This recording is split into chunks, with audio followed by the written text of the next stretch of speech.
মেসেঞ্জারে কারো আনসেন্ড করা মেসেজ আপনি আবার রিকভার করে পড়তে পারবেন। মেসেঞ্জার হোক, হোয়াটসঅ্যাপ হোক, কেউ যদি আপনাকে মেসেজ করে এবং মেসেজ করার পরে আপনি দেখার আগে যদি মেসেজটি ডিলিট করে দেয়, আপনি খুব সহজেই রিকভার করতে পারবেন এবং পড়তে পারবেন সেই মেসেজটিতে কী লিখেছিল। তাহলে সম্পূর্ণ বিষয়টি আমি ভিডিওতে আলোচনা করছি, তো চলুন শুরু করা যাক।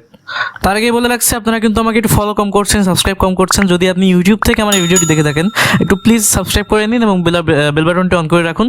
এবং যদি আপনি ফেসবুক থেকে আমার এই ভিডিওটি দেখে থাকেন, তাহলে অবশ্যই ফলো করে রাখবেন। তো এই কাজটি করতে আপনার ছোট্ট একটি অ্যাপ্লিকেশনের প্রয়োজন। তো সেজন্য আপনারা চলে যাবেন প্লে স্টোরে। প্লে স্টোরে চলে এসে এখানে লিখবেন WAMR লিখে সার্চ দিবেন, তারপরে একটা সফটওয়্যার চলে আসবে, এটাকে ইনস্টল করে নেবেন।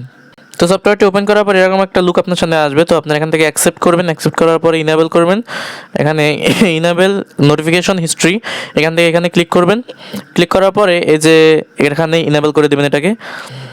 এখানে একটা ডেঞ্জার মেসেজ আসবে, ভয় পাওয়ার কিছু নাই, এটাকে ইনেবল করে দিবেন। তো তারপর এখান থেকে একটু ব্যাকে চলে আসবেন, তারপর এখান থেকে এই যে রাইট অ্যারো এখানে ক্লিক করবেন, তারপর আবার ক্লিক করবেন।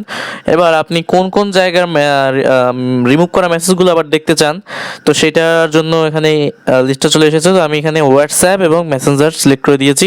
আপনারা যে যে অ্যাপ্লিকেশনের রিমুভ হওয়া মেসেজগুলো দেখতে চান সেগুলোকে ইনেবল করে দেবেন।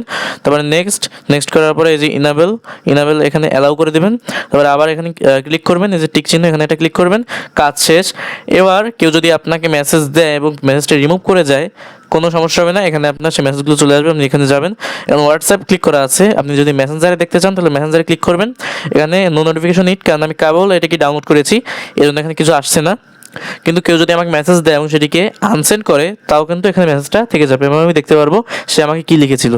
তাহলে এই ছিল আজকের ভিডিও। আপনি যদি ইউটিউব থেকে আমার ভিডিওটি দেখে থাকেন তাহলে অবশ্যই এখন সাবস্ক্রাইব করে রাখুন, এবং ফেসবুক পেজ থেকে যদি দেখে থাকেন অবশ্যই ফলো করে রাখুন। আর ইতিমধ্যে যদি এগুলো করে থাকেন তাহলে আপনাকে অসংখ্য ধন্যবাদ। টিল দেন টেক কেয়ার, আসসালামু আলাইকুম।